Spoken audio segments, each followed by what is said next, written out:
중단원 2. 입체도형의 부피와 건널비에 대해서 공부해 보겠습니다. 이 단원에서는 기둥, 뿔, 구의 부피와 건널비를 구하게 됩니다.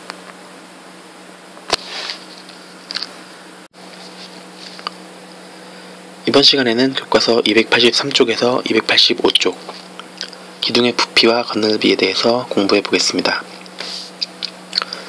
먼저 교과서 생각열기 오른쪽 두 입체도형은 합동인 직면체를 잘라서 만든 삼각기둥인데 탐구 1에서 두 삼각기둥의 밑넓이, 여기서 밑넓이는 기둥이나 뿔에서 한 밑면의 넓이를 밑넓이라고 합니다. 이 밑넓이는 각각 직면체 밑넓이의 몇 배가 되는지, 그리고 탐구 2에서 두 삼각기둥의 부피는 각각 직면체 부피의 몇 배가 되는지 확인해 보도록 하겠습니다. 첫 번째 탐구에서 밑넓이를 비교하기 위해서 삼각기둥과 직면체의 밑면을 확인해 보도록 하겠습니다. 삼각기둥의 밑면은 이 삼각형이 되겠습니다. 그리고 이 삼각형이 되겠습니다. 따라서 직면체의 밑면은 직사각형이 되는데 이 삼각기둥에서는 이 직사각형의 2분의 1이 되는 노란색 삼각형이 직면체 밑넓이가 되겠습니다. 따라서 각각 밑넓이는 직면체 밑넓이의 2분의 1이 되겠습니다. 2분의 1배가 되겠습니다. 마찬가지로 탐구 2에서 두 삼각기둥의 부피도 각각 직면체 부피의 2분의 1배가 됨을 알 수가 있습니다. 다시 한번 정리해보면 삼각기둥의 밑넓이와 부피는 각각 직면체의 밑넓이와 부피 2분의 1이므로 삼각기둥의 부피는 다음과 같이 직면체 부피의 2분의 1을 곱한 것, 그리고 직면체 부피는 직면체 밑넓이와 높이를 곱한 것과 같기 때문에 삼각기둥의 부피는 삼각기둥의 밑넓이와 높이의 곱이됨을 알 수가 있습니다. 앞에서 다각형의 내각의 합을 구할 때 다각형을 여러 개의 삼각형으로 나누어서 그 합으로 구했던 방법을 떠올리면 비슷하게 밑면이 다각형인 각기둥은 일반적으로 여러 개의 삼각기둥으로 나눌 수가 있고 각기둥의 부피는 삼각기둥의 부피의 합으로 구할 수가 있습니다. 따라서 각기둥의 부피는 각기둥의 밑넓이와 높이의 곱으로 나타낼 수 있겠습니다. 한편 원기둥의 부피도 앞에서 배웠던 것과 같이 원의 둘레의 길이는 내접하는 다각형과 외접하는 다각형 사이의 값을 갖기 때문에 이러한 아이디어와 같이 원기둥 속에 꼭 맞게 들어가는 각기둥의 밑면의 변의 개수를 계속 늘려나가면 이 각기둥은 원기둥에 점점 가까워지게 됩니다. 따라서 원기둥의 부피는 원기둥의 밑넓이와 높이의 곱으로 쓸 수 있겠습니다. 여기까지 했던 내용을 정리하면 밑넓이가 S이고 높이가 H인 기둥의 부피 V는 밑넓이 곱하기 높이, 즉 V는 SH가 됩니다. 그리고 밑면의 반지름의 길이가 R이고 높이가 H인 원기둥의 부피는 밑넓이 파이 R 제곱 곱하기 높이 H, 즉 V는 파이 R 제곱 H가 됩니다. 이제 1번에서 다음 기둥의 부피를 구하여 보겠습니다. 첫 번째 삼각기둥의 부피는 밑면의 넓이, 밑넓이 곱하기 높이이므로 밑넓이를 구하면 삼각형의 넓이 2분의 1 곱하기 6 곱하기 8 24제곱센티미터, 그리고 높이 h는 9이므로 부피는 밑넓이 곱하기 높이인 216, 24 곱하기 9는 216 세제곱센티미터가 되겠습니다.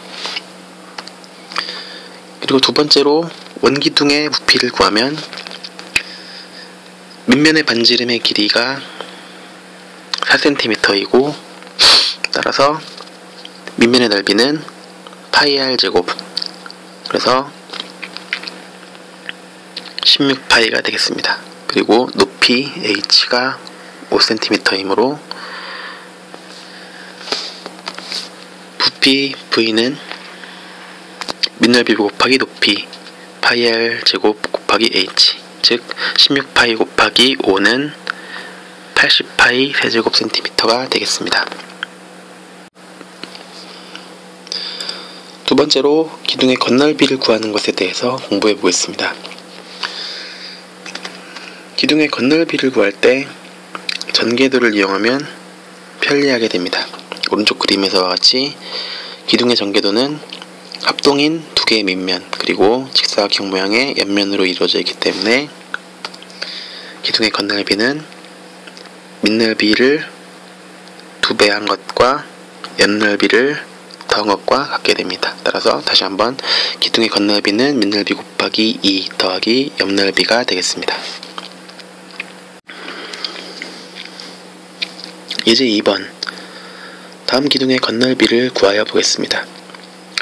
첫 번째로 삼각기둥의 건널비를 구하면 전개도를 이용해서 쉽게 구할 수가 있기 때문에 전개도를 이용하여서 건널비를 구하면 첫 번째로 밑넓이 곱하기 2는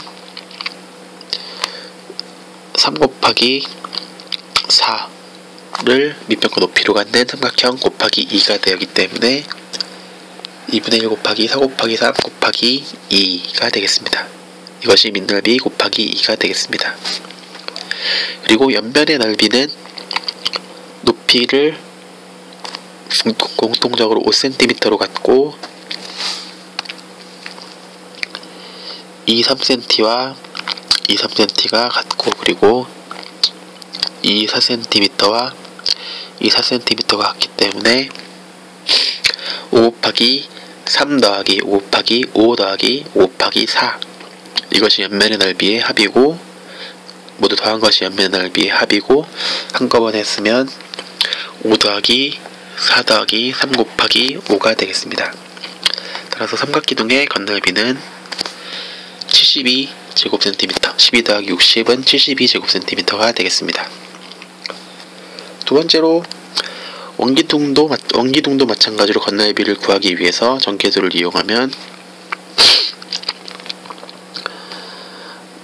밑면의 넓이는 반지름을 2로 갖는 원의 넓이 즉 4파이가 되겠습니다. 파이 r 제곱 4파이가 되겠습니다.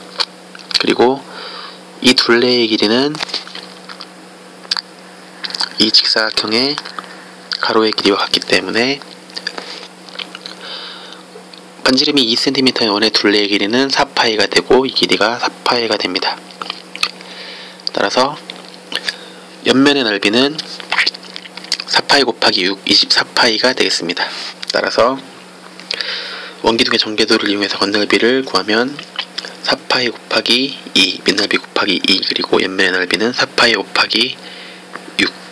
따라서 원기둥의 건널비는 8파이 더하기 24파이는 32파이 제곱센티미터가 되겠습니다.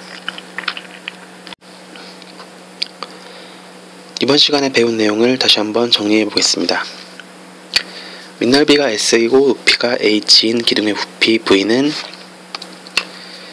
밑넓이 곱하기 높이 V는 S 곱하기 H, V는 SH가 되겠습니다. 밑면의 반지름의 길이가 R이고 높이가 H인 원기둥의 부피 V는 밑넓이 곱하기 높이 밑넓이는 파이 r 제곱 그리고 높이는 h이기 때문에 v는 파이 r 제곱 곱하기 h, v는 파이 r 제곱 h가 되겠습니다. 마지막으로 기둥의 겉넓이는 밑넓이 곱하기 2 그리고 옆넓이를 더한 것, 즉 밑넓이 곱하기 2 더하기 옆넓이가 되겠습니다. 기둥의 겉넓이를 구할 때는 전개도를 이용해서 구하면 좀 더 편리하게 구할 수 있음을 확인하였습니다. 이번 시간은 여기까지 하도록 하겠습니다. 수고하셨습니다.